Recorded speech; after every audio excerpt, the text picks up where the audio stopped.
Welcome to The Explainer. Today, if you look at the United States economy, you're basically looking at a financial fortress. You've got the 12 Federal Reserve banks managing the system, the strongest reserve currency in the world, and a stock market that pretty much dictates global finance. But it wasn't always like this. Back in the 19th century, America was this fragile, chaotic financial jungle. And out of that sheer instability, one man emerged who literally had to buy America to save it from itself.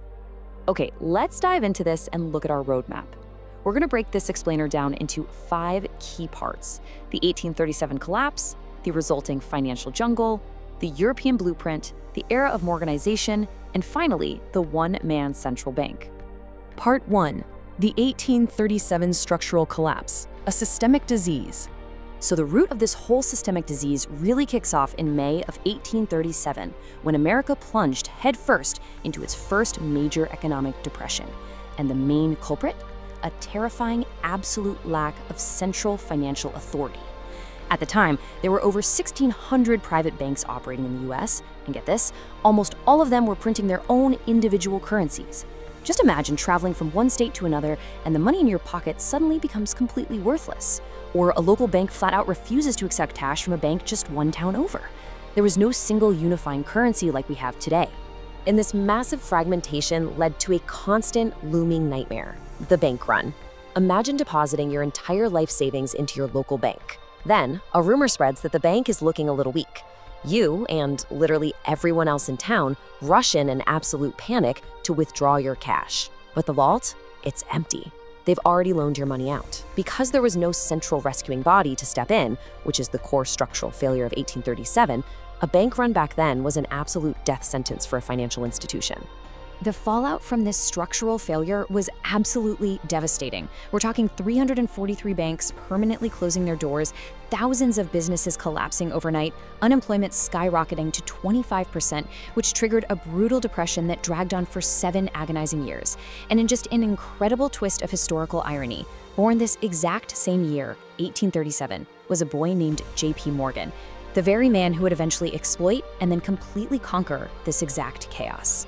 Part 2. America's financial jungle, a cycle of collapse. Now, what's really interesting here is that the 1837 collapse wasn't just an isolated one-off incident. It was the start of a chronic illness. Because that fundamental structural failure was never actually fixed, America found itself trapped in a relentless boom and bust cycle. Every few decades, the system would aggressively expand, completely implode, rebuild, and then collapse all over again. America had massive, unprecedented opportunities, sure, but it severely lacked order and capital. A prime example of this chaotic overexpansion was the railroad boom. Look at these numbers. In 1840, America had just 4,800 kilometers of track. By 1870, it exploded to 85,000 kilometers. Honestly, it was a lot like the AI boom we're seeing today. Companies aggressively took on massive, crushing debt to lay tracks, often building parallel lines right next to their competitors just to edge them out. It was totally unsustainable, and in 1873, it crashed hard. One of the most respected banking firms of the time, J. Cook & Company, went completely bankrupt financing a massive project. And within a single year, 89 rail companies folded, wiping out 18,000 businesses shortly after. Part 3. The European blueprint, order versus chaos. While America was busy tearing itself apart financially, young J.P. Morgan was across the Atlantic. His father, Junius, who was a powerful transatlantic banker himself, deliberately sent him to Europe, spending time in Switzerland, Germany, and London, specifically to absorb the exact antidote to America's financial chaos. On one side, you had America, totally driven by short-term greed, wild speculation, and the absolute chaos of over 1,600 decentralized banks. But on the other side, you had London. London had the Bank of England, which had been established all the way back in 1694. They operated with strict hierarchy, clear rules, and an unshakable focus on long-term relationships and stability. Part 4. The era of Morganization, monopolistic control. So the crucial point is this. Morgan realized that America didn't lack money or talent. What it fundamentally lacked was order. And he returned stateside ready to impose that order, ruthlessly, especially during those financial crashes when assets were dirt cheap and business owners were absolutely desperate.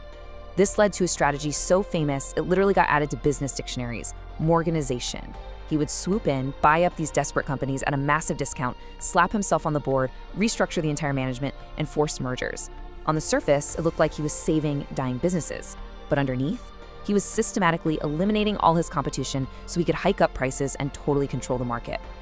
Okay, this is probably one of the most fascinating anecdotes of how he operated. The Corsair Compact of 1885. The presidents of the New York Central and Pennsylvania railroads were locked in this massive, ego-driven price war, just burning through piles of cash to hurt each other. So Morgan invites them onto his private yacht, the Corsair, and he literally refuses to let them off the boat until they sign a deal to end their price war.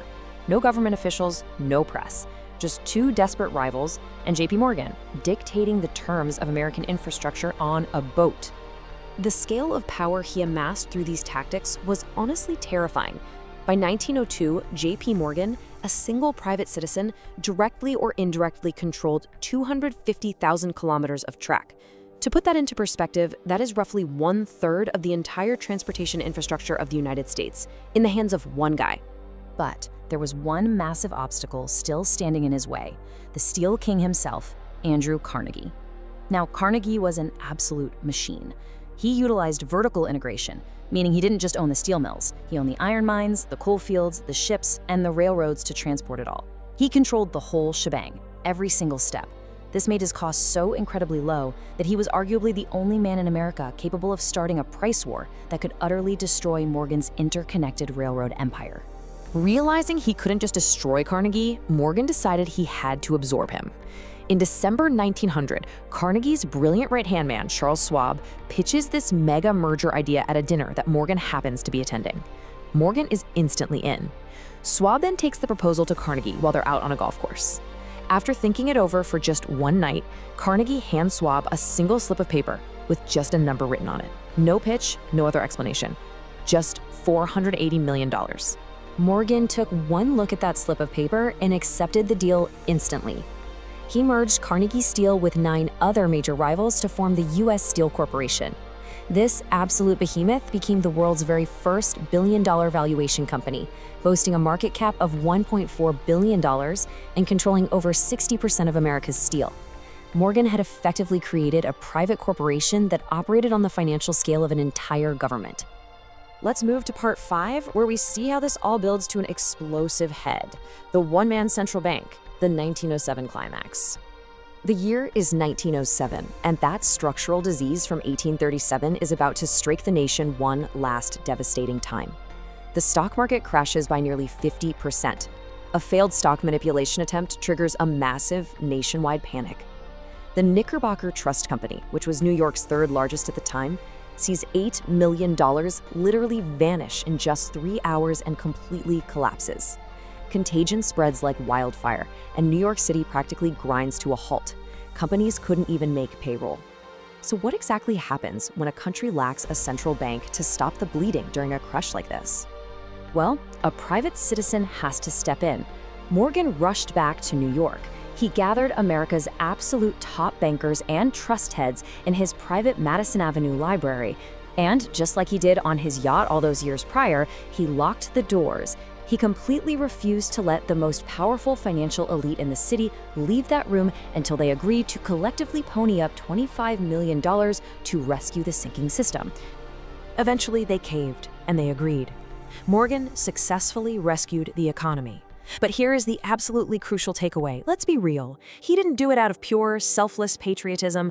He did it because his own empire of railroads, steel, and banks was so heavily interconnected that if the system fell, he fell right along with it. This moment proved once and for all that JP Morgan held more sheer power than the President of the United States. And that realization was so incredibly terrifying to the nation that it directly forced the creation of the Federal Reserve System in 1913. America realized it could never ever again rely on the mood of one single man to save its economy. Which leaves us with this final provocative thought. Was JP Morgan a hero who repeatedly stepped up to save America from its own chaotic structural failures? Or was he a ruthless monopolist who intentionally allowed the chaos to happen so he could make an entire nation utterly dependent on him? Because as history shows us time and time again, in the business world, dependency is the absolute most expensive product of all. Think about that the next time you look at the stability of our modern banking system. Thanks so much for joining me on this explainer. I'll catch you in the next one.